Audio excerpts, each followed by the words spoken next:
नमस्कार दोस्तों, एसएससी अड्डा 24/7 और अड्डा 24/7 पे आप सभी का स्वागत है। आप चाहे अब तक तैयारी कर रहे हो एसएससी की या बैंकिंग की या किसी अन्य एग्जाम की, आज आपके IBACIO का पेड क्लास डेमो 1 है जिसमें आप सभी का स्वागत है। और जहां तक मैं समझता हूं कि आज की क्लास में देखिए, जो आप नॉर्मल करंट अफेयर पढ़ते रहते हैं, मैं भी, जो लोग मुझे जानते होंगे, मैं एसएससी अड्डा पे यूट्यूब पे सुबह 8 बजे डेली करंट अफेयर पढ़ाता हूं। तो जितने लोग मुझे जानते हैं ठीक है, नहीं जानते तो कोई ज़रूरत भी नहीं है, बस पढ़िए, ठीक है ना, बस पढ़िए आराम से। तो आज आपके IBACIO के पेड क्लास का डेमो 1 है और हम लोग देखते हैं कि इसमें क्या कैसे रहेगा। समझिएगा कि हम लोग चीज़ों को बहुत ही एक कहिएगा, इसका करंट का जो लेवल है वो थोड़ा अलग है और ये भी है कि इसमें सारे टॉपिक नहीं पूछते हैं, महज 8-10 टॉपिक हैं जिनको बहुत ध्यान से आपको पढ़ के एग्जाम में जाना है और आप क्लियर करेंगे, ऐसा मैं समझता हूं अगर आप पढ़े तो डोंट गिव अप। ये तो आज के लिए, मतलब जीवन के लिए, हमेशा के लिए चलने वाला एक थॉट ऑफ द डे है। और हाँ, ये जो बैच है ये किसी भी महापैक में इंक्लूड नहीं है, ये बात ध्यान रखिएगा। चलिए शुरुआत करते हैं IB इंपॉर्टेंट क्वेश्चंस डिस्कशन की।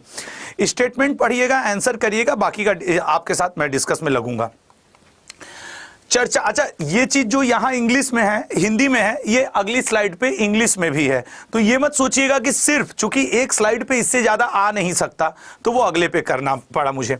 चलिए आंसर करना शुरू करेंगे, स्टेटमेंट पढ़ेंगे और आंसर। चर्चा में रहा संघाई सहयोग संगठन, जिसे आप SCO के नाम से जानते हैं, जिसे आप SCO के नाम से जानते हैं।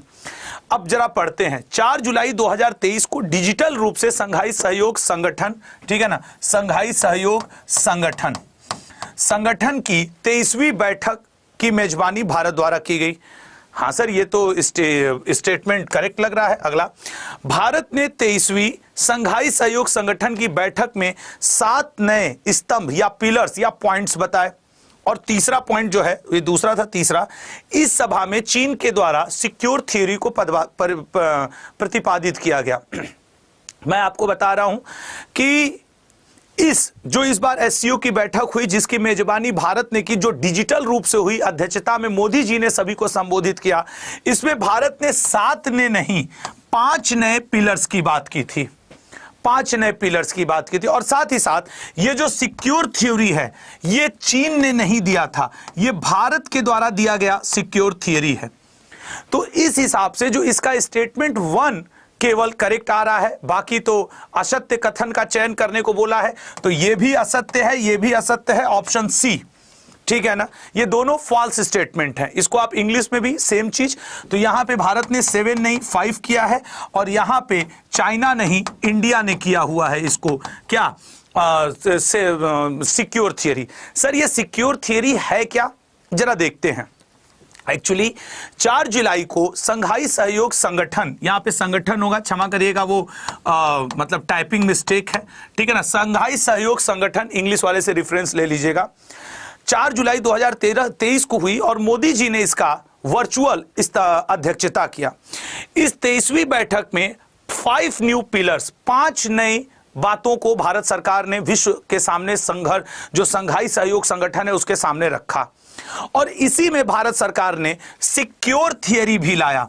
ये सिक्योर थियरी है क्या, ये भी आपसे पेपर पूछ सकता है, इसका फुल फॉर्म भी हो सकता है। क्वेश्चन यही बन जाए कि SCO की 23वीं बैठक के दौरान या during the 23rd meeting of SCO secure theory given, what is the full form of secure, जरा देखिएगा।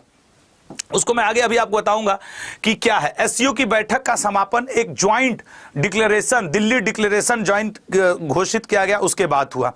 SCO के नए 5 स्तंभ आपके स्टार्टअप और इनोवेशन है, ट्रेडिशनल मेडिसिन है। अब ये 5 स्तंभ की बात कर रहा हूं मैं, अभी मैं वो सिक्योर के सिद्धांत पे नहीं हूं, ठीक है ना।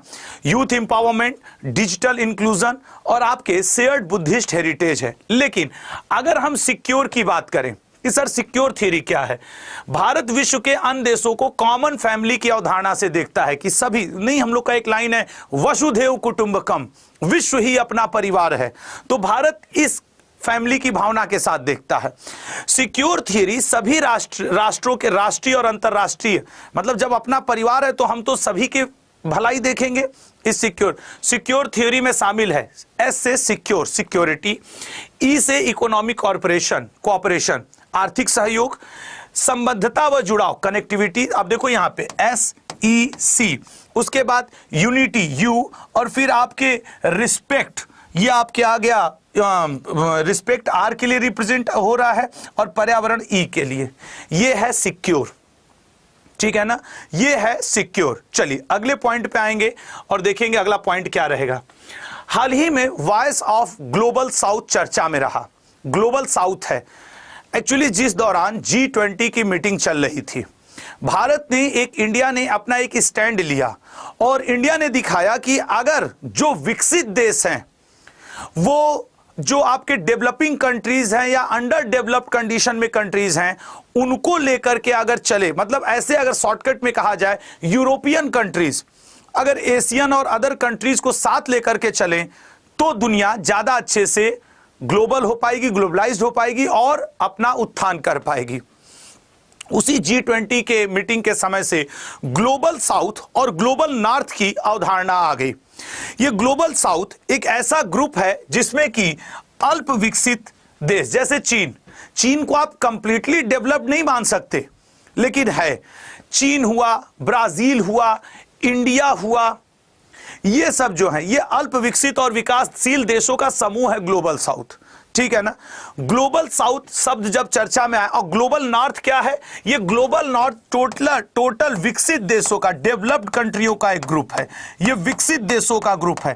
तो ऑलमोस्ट जो विकसित देश है वो कहां है, यूरोप में है, ये तो आप कहेंगे। अब जरा देखते हैं कि voice of global south summit का दूसरा संस्करण 17 नवंबर 2023 को आयोजित किया गया। नवंबर से एक पॉइंट याद रखिएगा कि 30 नवंबर आज आपके जो डेट है, भारत आज की डेट तक जिस समय आप क्लास ले रहे हैं G20 का अध्यक्ष है। 30 नवंबर को भारत की अध्यक्षता G20 से समाप्त हो रही है ओवरऑल। तो voice of global south summit 17 नवंबर को किया गया था। ग्लोबल साउथ यह अल्प विकसित और विकासशील देशों का समूह है, जबकि ग्लोबल नॉर्थ क्या है, यह विकसित देशों का समूह है। विकसित देश में आप अच्छे जानते हैं, यूएस है, रूस है, ऑस्ट्रेलिया है, न्यूजीलैंड है। इसमें मैक्सिको, इंडोनेशिया, भारत, ब्राजील, चीन वगैरह हैं। इनमें उच्च स्तरीय गरीबी पाई जाती है, जबकि उसके रिस्पेक्ट में ग्लोबल नॉर्थ वाले देशों में उच्च स्तरीय अमीरी पाई जाती है। यहां पे आय असमानता है, जबकि यहां पे आय की समानता है। जीवन की निम्न स्थितियां हैं, जैसे वो लाइफ कैप्टेंसी रेट, जो जीवन प्रत्याशा गुणांक होता है, यहां पे उच्च में है। तो ये है ग्लोबल साउथ और ये है ग्लोबल नॉर्थ। ग्लोबल साउथ का उद्देश्य क्या है? ग्लोबल साउथ जो कंट्रीज हैं, जो अल्प विकसित और विकासशील हैं, वो कहती हैं कि पूरा दुनिया एक हो जाए विचारों के माध्यम से और चीजों को हासिल करे। पूरी दुनिया का विचार एक होना चाहिए, उद्देश्य एक होना चाहिए। तभी तो G20 की बैठक में ग्लोबल साउथ की ही झलक दिखाने के लिए महाउपनिषद से लिया गया जो थीम था, one family, one earth, one future, वो रखा गया कि पूरी दुनिया का विचार एक हो। One earth, one family, one future, उनके उद्देश्य भी एक हो, और वो तभी एक हो सकते हैं जब सबका कॉमन ऑब्जेक्टिव हो। दूसरी बात, यह G20 देशों और वैश्विक दक्षिण के देशों के साथ परामर्श के माध्यम से सकारात्मक बदलाव लाता है, ठीक है ना। तो ये बात याद रखेंगे। अब इसका आंसर करो। इसरो के PSLV C56 के संदर्भ में निम्नलिखित कथनों विचार के। देखिए आपके IB के पेपर में कुछ टॉपिक जैसे योजनाओं से, स्कीम से, वो भी सेंट्रल गवर्नमेंट के 2 से 3 क्वेश्चन रहेंगे। आपके साइंस एंड टेक्नोलॉजी से 2 से 3 क्वेश्चन रहना ही रहना है। अवार्ड से, स्पोर्ट्स से, और हम लोग ड्यूरिंग पेड क्लास ये सब कुछ कवर करेंगे। चूंकि IB का जो क्वेश्चन का फॉर्मेट है वो कुछ इस तरीके से, समटाइम वो बैंकिंग के न्यूज को अगर दरकिनार करो तो उनसे भी ज्यादा स्टैंडर्ड लेवल पे रखता है ये, ठीक है ना। इसीलिए इसको मिनी UPSC का पेपर कह देते हैं। इसरो के PSLV C56 के संदर्भ में कथनों पर विचार करते हैं, ठीक है। PSLV क्या होता है sir? Polar satellite launch vehicle, ठीक है। DSAR सैटेलाइट के साथ 6 अन्य उपग्रहों को लॉन्च करेगा, यस सर, हाँ। इसरो ने PSLV C56 को आंध्र प्रदेश के श्रीहरिकोटा से सतीश धवन स्पेस सेंटर से लॉन्च किया, यह भी सही है। ध्रुवीय उपग्रह प्रक्षेपण यान PSLV को इसरो का वर्क हॉर्स कहा जाता है। भाई ये तीनों के तीनों स्टेटमेंट सही हैं। आप क्या कहेंगे, सही नहीं है? ये तीनों का तीनों स्टेटमेंट करेक्ट है। सेम चीज इन इंग्लिश, ठीक है। Recently PSLV C56 long Singapore, actually मैं आपको बताऊं, ये जो PSLV C56 है ये सिंगापुर के 7 उपग्रहों को लेकर के लॉन्च हुआ है। इसमें सब सिंगापुर के ही हैं। अगर आपको मैं इसके बारे में बताऊं तो ये सारे के जैसे सिंगापुर के 7 सैटेलाइट्स, किसी अन्य देश का नहीं है, ठीक है ना, सिंगापुर के। यह मिशन 30 जुलाई 2023 को शुरू किया गया था और इस मिशन को लॉन्च करने के लिए भारत के इसरो ने PSLV C56 को चुना। इसीलिए इसे इसरो का वर्क हॉर्स कहा जाता है, इसरो का घोड़ा जो हमेशा दौड़ता रहता है, हमेशा किसी न किसी को लॉन्च कर देता है। अगला पॉइंट, यह मिशन श्रीहरिकोटा किस झील के किनारे बसा हुआ है? पुलिकेट लेक के किनारे बसा हुआ है, कि सतीश धवन स्पेस सेंटर से लॉन्च किया गया है, ठीक है ना, सतीश धवन से। PSLV C56 द्वारा लॉन्च किए गए सिंगापुर के सैटेलाइट DSAR, आर्केड और आपके वेलॉक्स AM। हालांकि आपसे इतना नाम नहीं पूछेगा, मुझे पूरी उम्मीद है, लेकिन आपको यहां सिर्फ इस स्लाइड पे लाने का मेरा एक उद्देश्य था कि आप ये जान सकें कि ये सातों के सातों किस कंट्री से बिलोंग करते हैं, तो सिंगापुर से बिलोंग करते हैं, ठीक है ना, सातों के सातों सिंगापुर से बिलोंग करते हैं।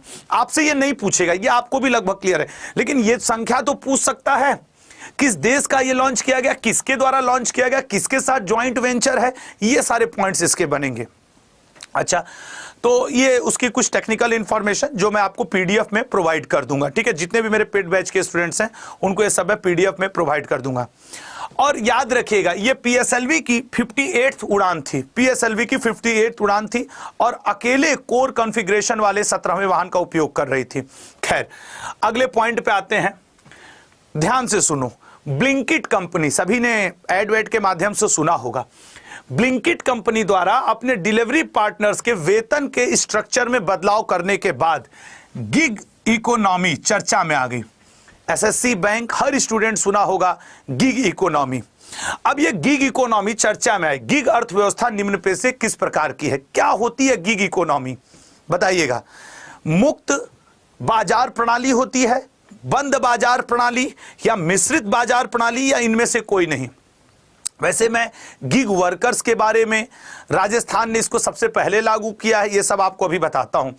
तो जो गिग अर्थव्यवस्था है ये बेसिकली 2 प्रकार की होती है, 2 टाइप में बटी होती है, लेकिन ये एक फ्री मार्केट सिस्टम है, फ्री मार्केट सिस्टम है। गिग अर्थव्यवस्था एक मुक्त बाजार प्रणाली है जिसमें श्रमिकों को अस्थायी रूप से रोजगार प्राप्त होता है और इसी रोजगार के आधार पे इस गिग सिस्टम को 2 भाग में बांटा गया है। एक वो जो मौसमी रोजगार प्राप्त करते हैं, ठीक है ना, एक वो जो सीजनल रोजगार को प्राप्त करते हैं, और एक वो जो मतलब कि लगे रहते हैं। अब जैसे आप इसको एग्जाम्पल के थ्रू समझ पाओगे, गिग अर्थव्यवस्था में कोई संगठन श्रमिकों को अल्प अवधि के लिए कॉन्ट्रैक्ट के माध्यम से नियुक्त करता है, जैसे जेप्टो, ब्लिंकिट, वो जो ऑनलाइन वाले होते हैं, भैया हमारे यहाँ आओ, तुम खाना पहुंचाओ, लोगों के यहाँ सामान पहुंचाओ, तो एक कॉन्ट्रैक्ट कर लेते हैं उनसे कि भैया आप करिए, ठीक है। गिग श्रमिक 2 प्रकार के होते हैं। पहला होता है किसी प्लेटफॉर्म से जुड़ करके जो वर्कर वर्क करते हैं, जैसे कुछ मजदूर ऐसे होंगे जो ओला से जुड़े होंगे वर्कर, कुछ ऐसे होंगे जो जोमेटो से, कुछ ऐसे जो ब्लिंकिट से, कुछ ऐसे जो जेप्टो से। तो वो जो किसी ऑर्गेनाइजेशन, किसी प्लेटफॉर्म के साथ जुड़ करके वर्क कर रहे हैं वो गिग श्रमिक हैं। और कुछ ऐसे होंगे जो विदाउट प्लेटफॉर्म अपना वर्क कर रहे होंगे, ऐसे श्रमिक जो सामान्यतः पारंपरिक क्षेत्रों में काम करते हैं, जैसे घर बनाने वाले राजमिस्त्री, बढ़ई, ठीक है ना। तो ये होता है गिग इकोनॉमी। अब एग्जाम्पल के तौर पे समझ, जैसे मैं पढ़ा रहा हूं तो मैं अड्डा 24/7 में पढ़ा रहा हूं, इसका मतलब मैं किस में आऊंगा, इसमें, क्योंकि मैं एक प्लेटफॉर्म के साथ जुड़ा हूं, अड्डा 24/7। और वो यूट्यूब के सर लोग, जो लोग अपना इंडिपेंडेंट चला रहे हैं, वो किस में आएंगे, नॉन प्लेटफॉर्म गिग श्रमिक। क्लियर हुआ? ये क्यों चर्चा में आया है? इसलिए क्योंकि ब्लिंकिट ने इनकी सैलरी में इधर उधर किया, तो भारत सरकार की ऐसे कैसे हो जाएगा? तुम्हारा ये प्लेटफॉर्म से जुड़े हैं तो तुम अपने मन से इनकी सैलरी थोड़ी इधर उधर कर दोगे। कुछ चीजें भारत सरकार फिक्स करेगी कि मिनिमम इतना देना पड़ेगा। तो गिग अर्थव्यवस्था के लिए नीति आयोग ने भी कुछ सिफारिशें की। नीति आयोग ने कहा कि जितने भी गिग अर्थव्यवस्था वाले एम्प्लॉय हैं, जो आपके घर जैसे जोमेटो, ये लोग जो हैं, इनको भारत सरकार की ई श्रम पोर्टल से जोड़ दो ताकि उनके विकास के लिए नीतियां बना सके। धीरे से कोई कंपनी का दी तुम्हारी सैलरी 100 रुपए से 70 रुपया कर दिए, बेचारा परेशान है। अगर वो किसी भारत सरकार के पोर्टल से जुड़ा रहेगा, ग्रीवांस सेल से जुड़ा रहेगा, तो ऐसा नहीं हो डाल देगा ना कि सर देखो हमको 100 रुपए पे ज्वाइन करा है, 70 रुपए दे रहे हैं। तो नीति आयोग ने प्लेटफॉर्म से श्रमिकों को जोड़ने की प्रक्रिया तेज करना, यह भी सिफारिश किया है नीति आयोग ने कि जितने भी गिग वर्कर्स हैं, अब तो समझ गए हो ना गिग वर्कर कौन से, वो प्लेटफॉर्म से जुड़े। इसके अलावा गिग अर्थव्यवस्था की चुनौतियों से लड़ने के लिए सरकार द्वारा उठाए गए कदम, क्या क्या कदम है। पहला कदम देखिए, मजदूरी संहिता 2019 में उन्होंने न्यूनतम वेतन का प्रावधान किया कि चाहे अब जब मनरेगा कर्मचारी जो हैं उनको भी न्यूनतम वेतन दिया जा रहा है, तो जो गिग इकोनॉमी के अंतर्गत जुड़े हुए हैं उनके लिए अब ये ओला, जोमेटो, ब्लिंकिट ऐसा नहीं कर सकते कि वो अपने से सैलरी, एक मिनिमम सैलरी सबको देना पड़ेगा। ये हुआ। दूसरी पॉइंट, सामाजिक सुरक्षा संहिता, सभी गिग श्रमिकों को सामाजिक सुरक्षा प्रदान की जाएगी और उनके अधिकारों की रक्षा की जाएगी। समझ में आ रहा है मेरे लल्ला? ये थोड़ा स्टैंडर्ड है लेकिन इसके अंदर बहुत कुछ छुपा हुआ है। भारत, अच्छा ये टोक्यो ओलंपिक के संदर्भ में नीचे दिए गए कथनों पर विचार करिए। चलिए थॉट प्रोसेस में लाइए इसको कि टोक्यो ओलंपिक के संदर्भ में क्या है। सर टोक्यो ओलंपिक में 207 देशों ने भाग लिया, ठीक है, टोक्यो ओलंपिक में 207 देशों ने भाग लिया। बात पची नहीं, ये पेट में नहीं पच रही है। भारत ने टोक्यो ओलंपिक 2020 में 1 स्वर्ण सहित 7 पदक जीते। लग तो रहा है सर। टोक्यो ओलंपिक की ओपनिंग सेरेमनी में भारतीय ध्वजवाहक मैरी कॉम, मुक्केबाज जी और पीवी सिंधु को बनाया गया। सर आपको बताएं, इसमें सिर्फ एक स्टेटमेंट सही है, वो ये वाला, बाकी सब गलत है। कैसे सर? आइए जरा देख लीजिए सर, इंग्लिश वाले भी देख लें, इसमें सिर्फ एक स्टेटमेंट गलत है। अभी जो टोक्यो ओलंपिक हुआ था उसके बारे में अगर हम लोग बात करें, 205 देश भाग लिए थे, जबकि स्टेटमेंट में कितना दिया हुआ था? 207। रॉन्ग। देखो ये क्वेश्चन टफ नहीं होते हैं, ये क्वेश्चन ये कहते हैं कि किसी भी टॉपिक का आपको डेप्थ में जानकारी चाहिए। और ये बात सच है कि भारत ने टोक्यो ओलंपिक 2020 जो अभी बीता है उसमें 1 स्वर्ण सहित 7 पदक जीते हैं। एशियन चैंपियनशिप में 107 पदक जीते हैं। पैरा एशियन चैंपियनशिप में भारत ने 111 पदक जीते हैं। ये सारे डेटा याद रखिएगा। टोक्यो ओलंपिक की ओलंपिक सेरेमनी में मैरी कॉम और मनप्रीत सिंह जी ध्वजवाहक थे। वहां क्या स्टेटमेंट में लिखा था? पीवी सिंधु जी, यही लिखा था ना, पीवी सिंधु। तो स्टेटमेंट गलत हो गया ना। ये पढ़ने के बाद आप क्या गेस कर पा रहे हो? ठीक है ना, आप क्या गेस कर पा रहे हो? गेस आप ये कर पा रहे होंगे कि सर ये टफ नहीं आता है, बस किसी भी चीज को आपको डिटेल पढ़ के जाना है आईबी के पेपर में। सच कह रहे हैं कि नहीं? ये आपसे टफ लग रहा है आपको? शायद नहीं सर अगर हम टोक्यो ओलंपिक पूरा पढ़ लें, फिल्म फेयर अवार्ड पूरा पढ़ लें, कोई लॉन्चिंग हुई PSLV C56 के द्वारा उसको पूरा पढ़ लें, किसी योजना का एक एक पॉइंट पढ़ लें, तो सच बताओ क्या मजेदार नहीं हो जाएगा सेशन? और जबकि आईबी के पेपर में मैं अपने YouTube के क्लासेस में बार बार अपने स्टूडेंट्स को समझाता था, आज तो मैं आपसे पेड क्लास में मुखातिब हो सकता है, मुझे YouTube वाले भी दोस्त देख रहे हो, कि लल्ला समझो 7 ही 8 टॉपिक हैं इसमें जिसमें आपको ठीक से पढ़ के जाना है। टोक्यो ओलंपिक में अमेरिका फर्स्ट पोजीशन पे, ये बात याद रखना, ठीक है ना, अमेरिका फर्स्ट पोजीशन पे। इसीलिए मैं कह रहा था आईबी का फॉर्म भर दो। ऐसे ही हम लोग 1-1.5 महीना पढ़ लेंगे ना, तुम बताओ। अरे केंद्र सरकार की योजनाओं से 4 प्रश्न आता है आईबी के पेपर में। पूरे 2023 में 40 योजना से ज्यादा भारत सरकार नहीं लॉन्च की होगी। केंद्र की मैं बात कर रहा हूं, राज्य का नहीं पूछता है, क्योंकि आईबी केंद्र का पेपर है। 40 पढ़ के जाएंगे ना, फंसना ही फंसना है। इन खेलों में भारत को मेडल मिला, भाला फेंक में मिला, वेट लिफ्टिंग में मिला, बैडमिंटन में, मुक्केबाजी में, पहलवानी में, और आपके भारतीय पुरुष हॉकी टीम को भी मेडल मिला, ठीक है ना। तो ये आपको अब ध्यान रखना होगा। ये वाला जो पॉइंट था, जैसे भारत के बारे में अगर बात करें, ये कि भारत ने 7 मेडल में 1 स्वर्ण 2 सिल्वर, हो सकता है आपसे ये वाले पॉइंट को आप पूछ दे, आगे पीछे करके पूछ दे, ठीक है ना, तो ये आपसे पूछ सकता है। तो ये सारी चीजें हम लोग देख लिए। अगले पॉइंट पे आएंगे, वही सेम चीज in English. Oscar award, 95th Oscar award के संदर्भ में नीचे दिए गए कथनों पर विचार करें। चलिए, ये सेम अगले इंग्लिश में अगले पे है, ठीक है ना। मैं देखो YouTube पे कितनी बार समझा रहा था अपने दोस्तों को कि IB का फॉर्म भर दो, मेरे साथ 60 दिन मेहनत कर लो, मैं लिख के दे रहा हूं, सिलेक्शन होगा तुम्हारा, ठीक है ना। चलो बताओ, 95वें Oscar form Oscar award. Sir, Oscar award का आयोजन फ्रांस के पेरिस में किया गया। ओहो, बात तो पची नहीं। दूसरा स्टेटमेंट, मलेशिया की मिशेल यो को सर्वश्रेष्ठ अभिनेत्री। हाँ सर, ये बात सही है। MM किरवाणी द्वारा रचित नाटू नाटू गाने को बेस्ट ओरिजिनल सॉन्ग का, ये भी स्टेटमेंट सही है। और ये दूसरा, लेकिन सर ये वाला गलत है भाई। अमेरिका के लॉस एंजलिस में इसका, ठीक है ना, लॉस एंजलिस में इसका आयोजन हुआ था। मतलब स्टेटमेंट 1 गलत है, ये 2 स्टेटमेंट सही है, 3rd स्टेटमेंट इसका सही है। सही कह रहे हैं। तो इसका राइट आंसर क्या हो जाएगा, ये 2 और 3rd। यहां पे B आएगा, इसको इग्नोर मार देना, ठीक है ना। अच्छा, C है, ठीक है। केवल 2 और 3, ठीक है, 2 और 3 सही है। अब आओ ऑस्कर के बारे में जानते हैं, ऑस्कर के बारे में जानते हैं, ठीक है। सर 95 अमेरिका के लॉस एंजलिस में किया गया, ठीक है ना। अगला पॉइंट, मलेशिया की मिशेल यो पहली एशियाई बनी जो ऑस्कर अवार्ड जीत गई, पहली एशियाई अभिनेत्री। अवार्ड से 1-2 क्वेश्चन आपके पेपर में IB के रहेगा। अगला पॉइंट, MM किरवाणी द्वारा रचित नाटू नाटू गाने को बेस्ट ओरिजिनल गाने का अवार्ड दिया गया। यह भी ठीक है सर। ऑस्कर पुरस्कार दुनिया के सबसे प्रतिष्ठित पुरस्कारों में से एक है। हाँ सर है। फिल्म गाने के नाटू नाटू ने हाल ही में क्रिटिक्स चॉइस अवार्ड और ग्लोबल ग्लोब अवार्ड जीता। ये दोनों अवार्ड भी यही जीता हुआ है आपका नाटू नाटू गाना। अगला पॉइंट पाएंगे, सर्वश्रेष्ठ फिल्म। ये थोड़े से फैक्ट टाइप के हैं कि Everything everywhere all at Once है बेस्ट पिक्चर।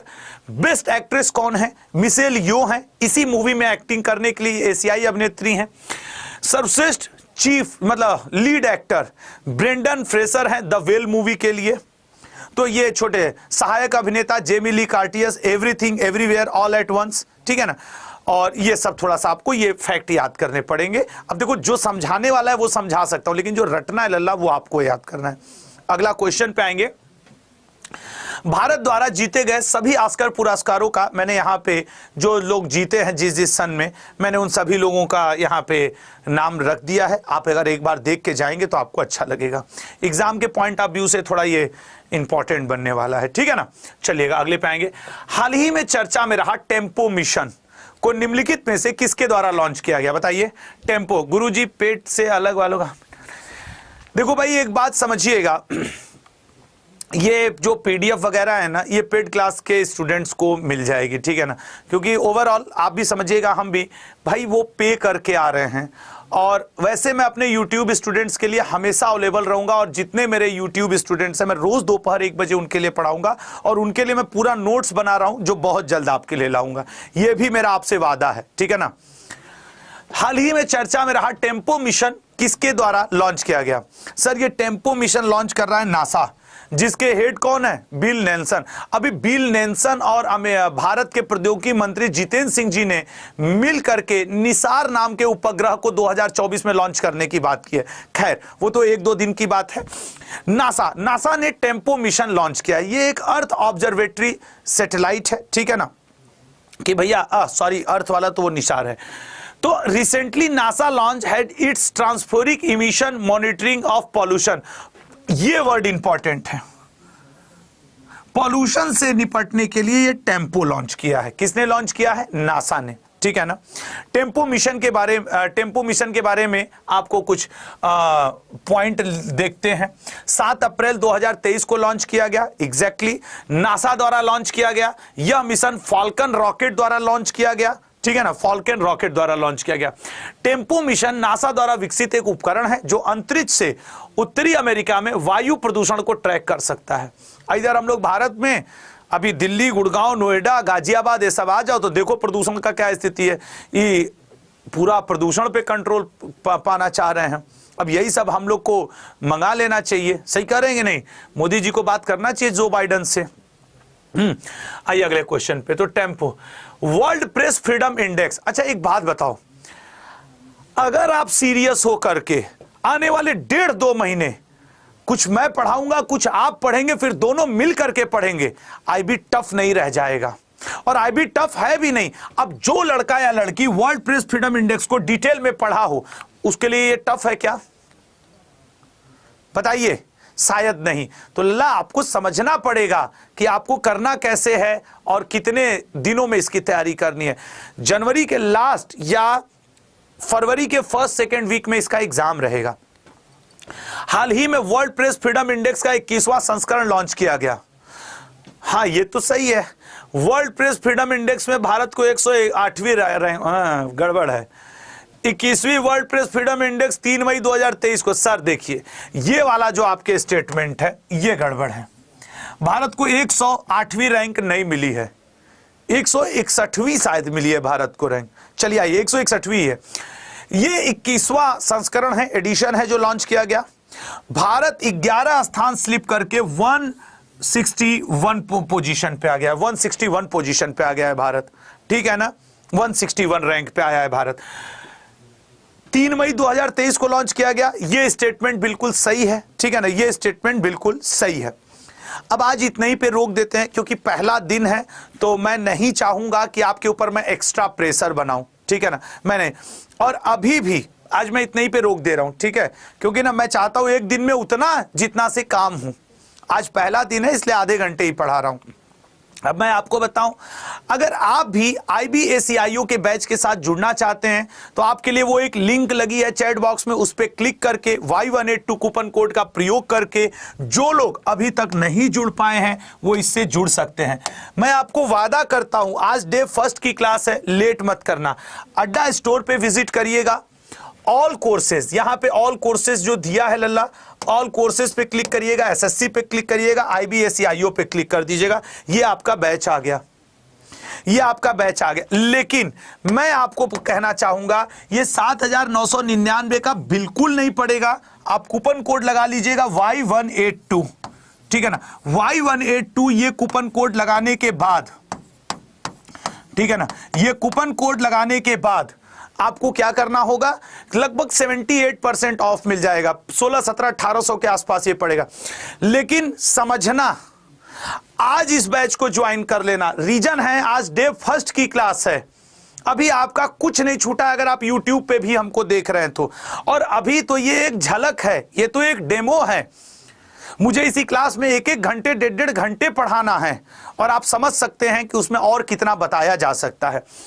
इसका 15 दिसंबर फॉर्म भरने की लास्ट डेट है, और इसको सभी ग्रेजुएट स्टूडेंट भर सकते हैं, जो मैं हमेशा बताता आ रहा हूं। 100 नंबर का इसका प्री होने वाला है। पहला टारगेट यही रखो, पहले ही इंटरव्यू का मत सोचने लगो। आप इंटरव्यू हिंदी या इंग्लिश किसी में भी दे सकते हैं, ऐसा कुछ नहीं है कि इंटरव्यू इंग्लिश में ही देना है। 100 नंबर में 20 number current affair, 20 number GS, 20 number reasoning, 20 number English और 20 नंबर मैथ आ रहा है। ये रीजनिंग, ये इंग्लिश और ये मैथ है। ये आपका करंट अफेयर का सेक्शन है, ये आपका GS का सेक्शन है, जो दोनों मैं देखूंगा। कूपन कोड लगाने में कोई गलती मत करना, गलती कर दोगे तो गड़बड़ा जाएगा। कूपन कोड Y182 ही लगाइएगा। और मैं आपसे कह रहा हूं, यह एग्जाम जनवरी लास्ट, फरवरी फर्स्ट या सेकेंड वीक में होने वाला है, और इसकी सैलरी भी लल्ला 80,000 से शुरू होकर के 1,45,000 रुपए तक इसकी सैलरी है, 25K तक इसकी सैलरी है। मैं विश्वास के साथ कहता हूं, अगर ये दिसंबर और जनवरी तुमने दम लगा करके पढ़ दिया तो ये नौकरी तुम्हारी है। मैं क्यों कह रहा हूं, क्योंकि देखो करंट अफेयर और GS, ये आप मानोगे ये रटने पे डिपेंड करता है, समझने पे डिपेंड करता है, ठीक है ना, रटने और समझने पे डिपेंड। इंग्लिश आपको ध्यान देके समझना होगा, रटना। रीजनिंग और मैथ इसकी SSC लेवल से भी लो आती है। 2017 के अगर मैथ के पेपर को देखें, इग्नोर कर दें, तो उसके बाद इसकी रीजनिंग तो SSC लेवल से भी लो आती है। तुम लोग बैंक SSC के स्टूडेंट तो उसको ऐसे उड़ा देंगे। तो मेरा आप सबसे एक छोटा सा रिक्वेस्ट है, अगर आप ग्रेजुएट हैं तो इस फॉर्म को भर दीजिए और आज इस बैच से इनरोल हो जाए। इनरोल होने के लिए कुछ भी नहीं करना है, एक लिंक लगी हुई है, वहां से आप कर सकते हैं। अड्डा के ऐप के थ्रू या अड्डा के वेब पेज के थ्रू भी आप इस पे जा सकते हैं। मुझे ईमानदारी से बताइए, ठीक है ना, कि आप लोगों को आज पढ़ के कमेंट बॉक्स में जरूर बताइएगा क्वेश्चंस कैसे लगे, एक्सप्लेनेशन कैसा लगा, मजा आया कि नहीं। और हाँ, एक बात और, और क्या जो लोग अभी तक फॉर्म नहीं भरे हैं, इसका फॉर्म भरोगे ना, समझ लेना मेरे भाई, ये 2 महीना सिर्फ तुम्हारा है। इतनी शिद्दत से मेहनत कर दो कि ऊपर बैठे खुदा भगवान वाहे गुरु वो भी मजबूर हो जाए कि अब इसका किस्मत पलटने का टाइम आ गया है। अपनी मेहनत, अपनी ईमानदारी से लोगों को झुकाना सिखाओ, अपनी बातों से नहीं। और दुनिया रिजल्ट देखती है। अगर तुमने अब तक क्या किया कोई मायने नहीं रखता, आज से क्या करोगे, इसके एग्जाम डेट तक क्या करोगे, वो बहुत मायने रखता है। क्लियर है? आप सभी लोग सुबह 8 बजे भी करंट अफेयर की क्लास में जुड़ सकते हैं, जो मैं एसएससी अड्डा यूट्यूब पे पढ़ाता हूं। Thank you so much. Coupon code Y182, देखो कूपन कोड लगाने में कोई गलती मत करना, Y182 ही कूपन कोड लगाना, ये बात ध्यान रखना। कोई गलती नहीं होनी चाहिए इस कूपन कोड को लगाने में। और ये बैच आपको 1800 1850 में पड़ जाएगा, ठीक है ना। प्लीज फॉर्म भर देना। और लल्ला एक लोग कह रहे हैं सर फीस कम कर देना इसकी, मेरे हाथ में नहीं है, मैं भी यहां नौकरी करता हूं, जितने लोग जानते होंगे, ठीक है ना। और यार बहुत कम है, इसी आईबी के बैच की फीस लोग 20-20, 30-30 हजार भी ले रहे हैं, आप चेक कर लेना, ठीक है ना। लल्ला 5-5 हजार, 4-4 हजार भी ले रहे हैं, ये तो 1700-1800 का है, ठीक है ना। और आप सैलरी भी देखो, और इसमें बहुत स्टैंडर्ड है, ठीक है ना, पढ़ाना है। तो थैंक यू सो मच। मैं उम्मीद करता हूं कि वो जो लिंक लगा है उस पर क्लिक करके अभी इस बैच को ज्वाइन कर रहे हैं, ठीक है। कल से हम लोग की 1 बजे एसएससी अड्डा यूट्यूब पे भी मुलाकात होती रहेगी। पेड क्लास का आप शेड्यूल देख लीजिएगा, मैं उसमें आपको पढ़ाने आऊंगा। जय हिंद, जय भारत। और coupon code Y182। Thank you so much, bye bye, take care, धन्यवाद।